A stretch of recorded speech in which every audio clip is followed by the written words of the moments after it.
বাংলায় কি সব হোটেলই যৌতুকগৃহ? সাম্প্রতিক আগুনের ঘটনায় সেই প্রশ্নই দেখা দিয়েছে রাজ্য জুড়ে। তারাপীঠের হোটেলে আগুনের ঘটনার রেশ কাটতে না কাটতে এবার শহর কলকাতায়। মঙ্গলবার রাতে কলকাতার মির্জা গালিব স্ট্রিটের হোটেলে আগুনের ঘটনায় শিশুসহ 9 জনের মৃত্যুর খবর পাওয়া গিয়েছে। শ্বাসরোধ হয়ে মৃত্যু হয় সবার, দম বন্ধ হয়ে কয়েকজন অচৈতন্য হয়ে পড়ে। দমকলে প্রাথমিক অনুমান শর্ট সার্কিট থেকে আগুন লেগে থাকতে পারে। এরকম বেঁচে গেছি, ওইটাই রাত্রে ঘুমাইনি দাদা। হ্যাঁ, দমকল তোমার আধা ঘন্টা পরে এসেছিল। হ্যাঁ, বলছি একটা বিষয় বলুন, আমরা দেখেছি। কি দেখলেন? দেখলাম ওইখানে আগুন লেগেছে, সেই জন্য আমরা আগুন দেখলেন পুরো? হ্যাঁ, পুরো আগুন লেগেছে। তারপর আমরা কোনো রকম বেঁচে বেরিয়ে গেছি। হ্যাঁ, তারপরে আমরা জিনিসপত্র নিয়ে না কিছুই বাজেনি, লিফট চলে নেই, লিফট বন্ধ ছিল।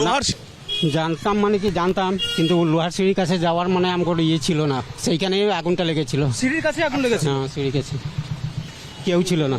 কেউ ছিল না? না। আগুন নিয়ন্ত্রণ করার কোনো চেষ্টা হয়েছে? কজন ছিলেন আপনারা? 4 জন। আমরা নিজে নিজে পালিয়েছি ওইখান থেকে। পুলিশ ইতিমধ্যে ঘটনার তদন্ত শুরু করেছে। পুলিশ সুমোটো মামলা দায়ের করেছে। ডিসিডিডির নেতৃত্বে বিশেষ তদন্ত কমিটি গঠিত হয়েছে। দমকল বিভাগের তরফেও অভিযোগ জানানো হয়েছে। বহুতল হোটেলের মালিকদের খোঁজে চলছে তল্লাশি। জানা গেছে মঙ্গলবার রাত 2টোর আগে হোটেলটি 3 তলায় আগুন লাগে। ধোঁয়ায় ভরে যায় হোটেলের ঘরগুলি। দ্রুত ছড়িয়ে পড়ে আগুন। ঘটনাস্থলে পৌঁছায় দমকল নিউ মার্কেট থানা পুলিশ ও বিপর্যয় মোকাবিলা বাহিনী। মই বেয়ে উদ্ধার করা হয় আবাসিকদের। ইতিমধ্যে 80 জনের কাছাকাছি আবাসিকদের উদ্ধার করা গিয়েছে। সকাল 9টার দিকে ঘটনাস্থলে পৌঁছেছে ফরেনসিক বিশেষজ্ঞদের একটি টিম।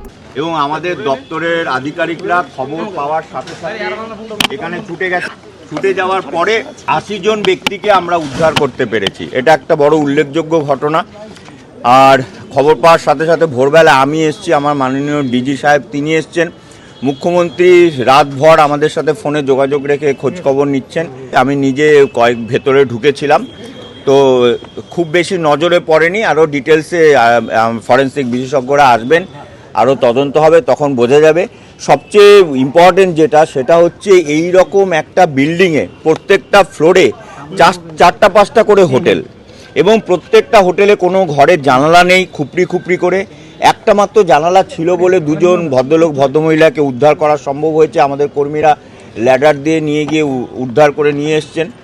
কিন্তু আজকে যদি জানালা থাকতো, সঠিক ব্যবস্থা থাকতো, তাহলে ওনাদেরকে বাকিদেরও বাঁচানো সম্ভব হতো।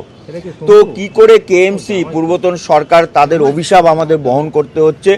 তারা কি করে এখানে ট্রেড লাইসেন্স দিয়েছেন, হোটেল করার পারমিশন দিয়েছেন, এটার বিরুদ্ধে তদন্ত হবে এবং প্রত্যেকের বিরুদ্ধে কড়া ব্যবস্থা। ব্যুরো রিপোর্ট, লটারি সংবাদ।